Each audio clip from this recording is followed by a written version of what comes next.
करते हैं उत्तर प्रदेश का। उत्तर प्रदेश की राजधानी लखनऊ में इस वक्त मुख्यमंत्री योगी आदित्यनाथ संबोधित कर रहे हैं। सीधे सुनते हैं उन्हें। श्रीवास्तव जी, विधान परिषद सदस्य श्री मुकेश शर्मा जी, श्री रामचंद्र प्रधान जी, श्री योगेश शुक्ला जी,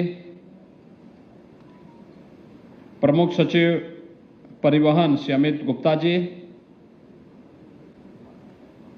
आज के समारोह में उपस्थित उत्तर प्रदेश परिवहन निगम से जुड़े हुए सभी अधिकारीगण,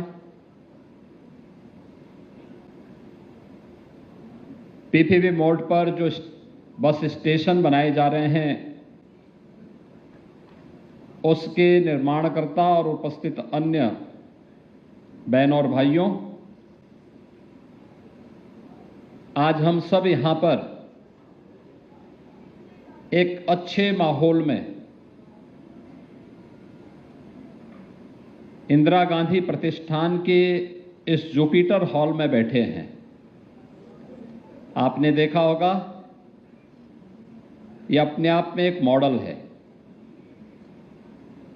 ये जुपिटर हॉल लखनऊ विकास प्राधिकरण ने फिर से रिनोवेट किया है।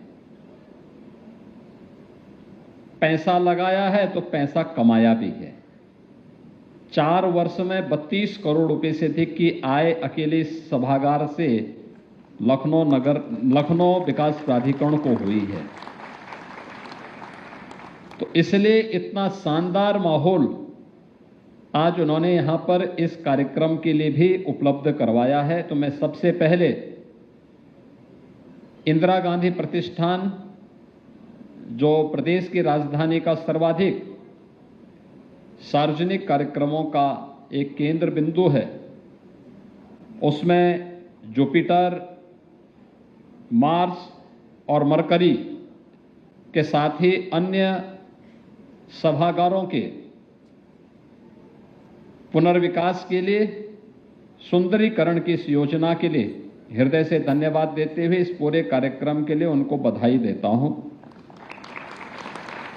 और ये परिवहन विभाग पहला कार्यक्रम है जो इस आयोजन का हिस्सा बन रहा है।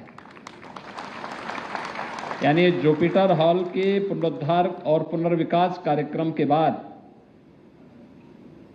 आज ये पहला अवसर है जब परिवहन विभाग का एक कार्यक्रम यहां पर हो रहा है।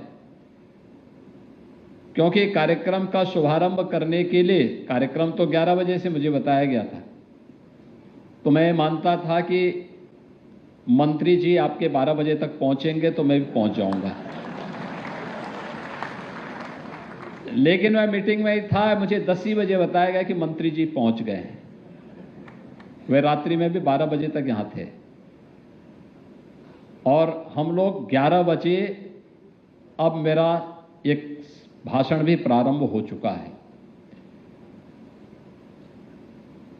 यह एक मॉडल है और मुझे लगता है कि मंत्री जी समय से पहले आए, तो इसका मतलब यह है कि अब वह भी चाहते हैं कि परिवहन विभाग के जो बस स्टेशन हैं वे भी इसी प्रकार से सुंदर बने, व्यवस्थित बने और आम जन को अपनी ओर आकर्षित कर सकें। इसलिए उनकी उपस्थिति अत्यंत महत्वपूर्ण है।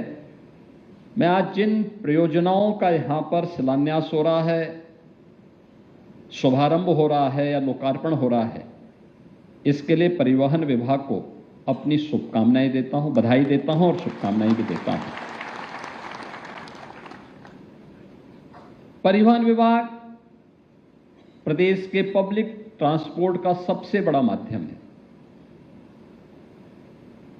और स्वाभाविक रूप से देश का भी। 14,000 बसेज किसी एक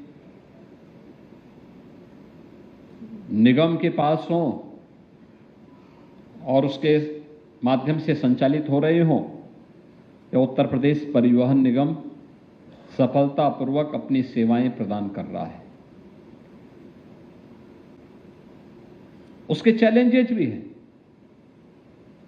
इतनी विशाल आबादी के लिए सुविधा देना, और खास तौर पर अभी हाल ही में रक्षाबंधन के अवसर पर 3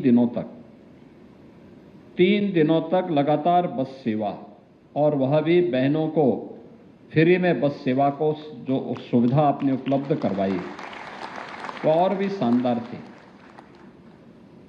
यद्यपि उसका प्रचार प्रसार विभाग नहीं कर पाया, कितनी बहनों ने यात्रा की इसके बारे में बहुत बता नहीं पाया। अगर उसका भी हाईलाइट करते तो लोगों के मन में एक और प्रचार का आपको आधार बनता, आपको एक अवसर था। लेकिन आज इतनी अधिक सेवाएं और इतना विस्तार, ये आज की आवश्यकता है, लेकिन भविष्य की चुनौतियां भी हम सबको आगाह कर रही हैं। याद रखना, कोई भी व्यक्ति हो या समाज, गांव हो या शहर, जिला हो, राज्य हो या देश, अगर वह समय की गति से पिछड़ जाता है तो हमेशा के लिए पिछड़ जाता है। अगर वह समय की गति से 2 कदम आगे चलने की सामर्थ्य रखता है तो वही प्रगति के पथ पर आगे बढ़ करके अपना विजय श्री का झंडा गाड़ता है।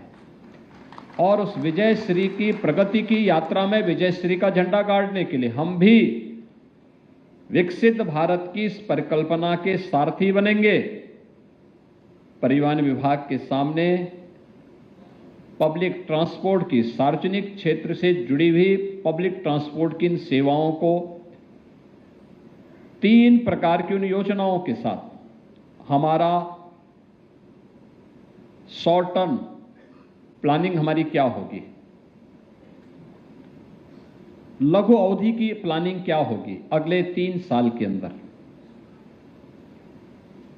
अगले 10 वर्ष के अंदर और अगले 22 वर्ष के अंदर हमें क्या कुछ अचीव करना है पब्लिक ट्रांसपोर्ट के क्षेत्र में। और जहां पर संभावनाएं हैं वहां पर आप आसानी से इसे अचीव भी कर सकते हैं। आसानी से, थोड़ा सा प्रयास, ये फाइल को लटकाने की आदत बंद करनी पड़ेगी। जन सुनवाई को तेजी के साथ आगे बढ़ाना पड़ेगा। विभाग में टीम वर्क को और सशक्त बनाना पड़ेगा, तो परिणाम आने में देर नहीं लगेगी, कोई देर नहीं लगेगी। और परिवहन विभाग ने करके दिखाया है।